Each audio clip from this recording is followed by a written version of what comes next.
গতকাল বিসিসিআইকে চিঠি পাঠায় ভারত এবং বাংলাদেশের ক্রিকেট সম্পর্ককে আরও ভালো করার জন্য। লিটন কুমার দাসকে 2028 টি-20 বিশ্বকাপ পর্যন্ত বাংলাদেশের জাতীয় টি-20 দলের দায়িত্বে রাখার সিদ্ধান্ত নেওয়া হয়েছে। মেহেদী হাসান মিরাজকে 2027 ওডিআই বিশ্বকাপ পর্যন্ত ক্যাপ্টেন রাখার সিদ্ধান্ত এবং মোহাম্মদ রফিক বাংলাদেশের কিংবদন্তি স্পিনার ক্রিকেটার তাকে বাংলাদেশের জাতীয় দলের স্পিন স্পেশালিস্ট কোচের দায়িত্ব দেওয়ার সিদ্ধান্ত নেওয়া হয়েছে। নমস্কার বন্ধুগণ, কেমন আছেন সবাই? আশা করি সবাই ভালো আছেন।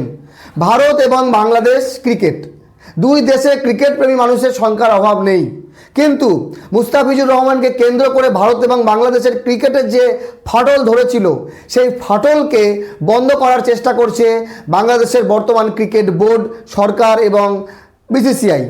গতকাল বিসিবি নিশ্চিত করেছে যে বিসিসিআইকে তারা চিঠি পাঠিয়েছে ভারত যাতে বাংলাদেশ সফরে আসে। দেখেন, 2025-এই ভারতের যাওয়ার কথা ছিল বাংলাদেশে টি-20 এবং ওডিআই সিরিজ খেলার জন্য। কিছু প্রবলেমের জন্য সেই সিরিজ পিছিয়ে দেওয়া হয় 2026-এ, কিন্তু বাংলাদেশ টি-20 বিশ্বকাপ খেলার জন্য ভারতে আসেনি।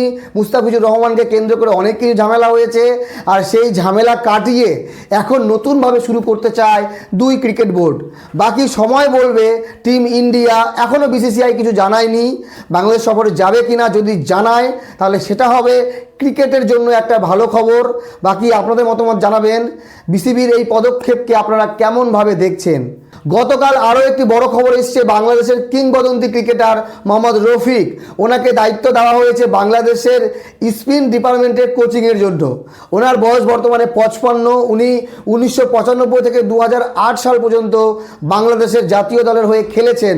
তিনি একটিমাত্র টি-20 ক্রিকেট খেলেছেন ম্যাচ, বাকি 125টি ওডিআই এবং 33টি টেস্ট ম্যাচের অভিজ্ঞতা আছে। এবং মোহাম্মদ রফিক প্রথম এমন স্পিনার বাংলাদেশের হয়ে দুর্দান্ত খেলেছে, গোটা বিশ্বে তার নাম আছে। আশা করি মোহাম্মদ রফিক এই দায়িত্ব নিয়ে তিনি খুশি হবেন এবং বাংলাদেশের এই জাতীয় দলের উন্নতিতে নিজের যোগদান দেবেন, অবশ্যই দেবেন। এইবার আসেন বাংলাদেশের টি-20 এবং ওডিআই দলের ক্যাপ্টেন। দেখেন, বাংলাদেশের একটা সিরিজ খারাপ হলে ক্যাপ্টেন বদলে যায়, একটা ম্যাচ খারাপ হলে ক্যাপ্টেন বদলে যায়। কাকে ক্যাপ্টেন রাখবে, কাকে রাখবে না, কোন প্লেয়ারকে খেলাবে, এটা নিয়ে খুব দুশ্চিন্তার মধ্যে গত 1-2 বছর ধরে বাংলাদেশ ক্রিকেট বোর্ড আছে। কিন্তু ফাইনালি গতকাল যে সিদ্ধান্ত নিয়েছে সেটা বাংলাদেশের জাতীয় দলের জন্য অনেক ভালো। দেখেন, 2028 টি-20 বিশ্বকাপ এখনও 2 বছর, তো সেখানে ক্যাপ্টেনের দায়িত্ব অবশ্যই লিটন কুমার দাসকে দেওয়া হয়েছে। এবারও লিটন কুমার দাস বিশ্বকাপ খেলতে আসতো ক্যাপ্টেন হয়েই, কিন্তু যেহেতু খেলা হয়নি বাংলাদেশের, তবে 2 বছর, তো এই যে লম্বা সময়ের জন্য একজনের উপর ভরসা করা, এটা বাংলাদেশের জাতীয় দলের জন্য অনেক ভালো হবে একটা।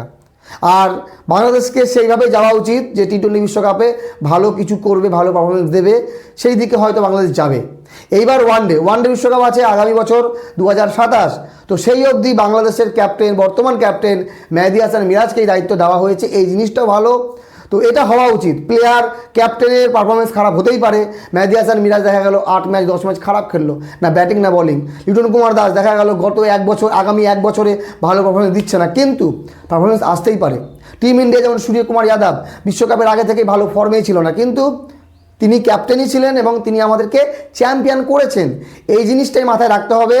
বাকি এবার কথা হলো যে সব থেকে বড় যেটা হলো প্রশ্ন, সেটা হলো টিম ইন্ডিয়া কি যাবে বাংলাদেশ সফরে?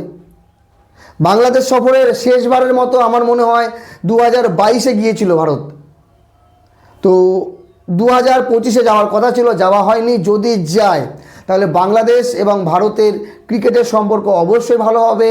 তবে বিসিবি গতকাল যে 3টি সিদ্ধান্ত নিয়েছে খুব ভালো নিয়েছে, যেটা হলো মোহাম্মদ রফিককে স্পিন কোচের দায়িত্ব দিয়ে লিটন কুমার দাস এবং মেহেদী হাসান মিরাজকে লম্বা ক্যাপ্টেনের দায়িত্বে রাখা, বিশ্বাস দেখানো, এটা জাতীয় দলের জন্য অনেক ভালো কাজ করবে।